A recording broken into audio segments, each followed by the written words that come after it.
ప్రభు పేరట మీ అందరికీ శుభాభివందనములు.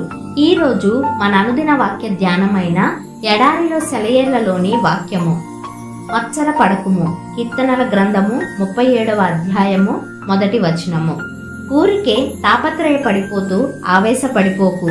వేడెక్కాల్సిన సమయం అంటూ ఏదైనా ఉంటే అది ఈ కీర్తనలో మనకి కనిపించే సమయమే. దుర్మార్గులు ప్రశస్త వస్త్రాలు కట్టుకొని దినదినాభివృద్ధి చెందుతున్నారు. దుష్కార్యాలు చేసేవాళ్లు పరిపాలకులవుతున్నారు. తమ తోటి వాళ్ళని నిరంకుశంగా అణగద్రొక్కుతున్నారు. పాపులైన స్త్రీ పురుషులు దేశమంతటా విచ్చలవిడిగా గర్వంగా తిరుగుతూ సకల సంపదల్ని అనుభవిస్తున్నారు. సాధుజనులేమో ఇదంతా చూసి సహించలేక ఆందోళన పాలవుతున్నారు. దుష్కార్యములు చేయువారిని చూసి మత్సరపడకుము, ఆవేశపడవద్దు, తాపీగా ఉండు. న్యాయం నీ వైపున ఉన్నా కూడా ఆవేశానికి పోతే అనర్థాలే. మత్సరపడడం మెదడును వేడెక్కిస్తుంది గాని బండి కదలడానికి అవసరమయ్యే శక్తిని మాత్రం పుట్టించదు. రైలు బండి ఇరుసు వేడెక్కిపోతే లాభమేముంది? ఇరుసుకి ఘర్షణ తగిలినప్పుడే అది వేడెక్కుతుంది. వేడి దానికి హానికరమే. రెండు పొడి వస్తువులు రాసుకుంటుంటే ఘర్షణ పుడుతుంది. వాటి మధ్య మెత్తగా తిరగడానికి సహాయపడే చమురు ఏదైనా వెయ్యాలి. మత్సరపడడం అనే మాటకి ఘర్షణ అనే మాటకి సంబంధం ఉండడం భావగర్భితంగా లేదు. మత్సరపడే వాళ్లలో దేవుని కృప అనే చమురు లేదని ఇది సూచిస్తున్నది కదా. మనం మత్సరపడుతున్నప్పుడు సాఫీగా సాగిపోతున్న జీవన యంత్రం రాపిడితో తిరుగుతుంది. ఘర్షణ వల్ల ఇరుసులు అరిగిపోతాయి, వేడి పుడుతుంది. ఇది ఎక్కడికి దారి తీస్తుందో ఊహించడమే కష్టం.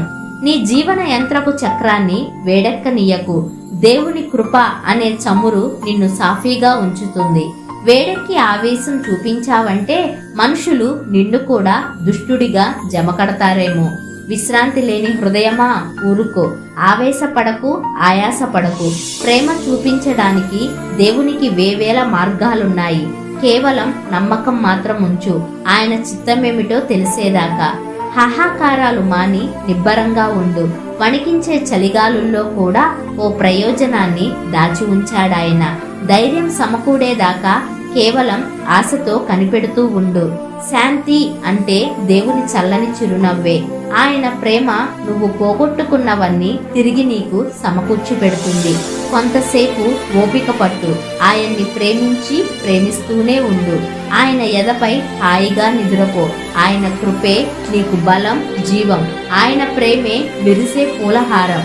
ఆయన శక్తి నిన్ను కమ్ముకోగా కేవలం విశ్రమించు చల్లగా. విడిపించుకోవాలని పెనుగులాడకు. నీ బ్రతుకులో దేవుని జీవం ఉంది. ఆయన నుండి నువ్వు తొలగిపోకు. విశ్వాసం బలపడేదాకా కేవలం ప్రార్థించు, ప్రార్థిస్తూనే ఉండు.